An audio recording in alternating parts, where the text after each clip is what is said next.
আসসালামু আলাইকুম টিকটক বন্ধুরা। এই ভিডিওতে আমি যেটা দেখতে পাচ্ছি আপনিও কি সেটা দেখতে পাচ্ছেন?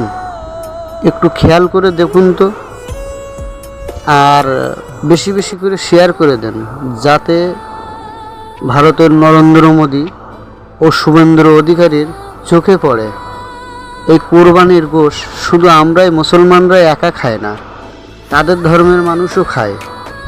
এটা তাদের চোখে আঙুল দিয়ে একটু দেখিয়ে দেন তো। ধন্যবাদ।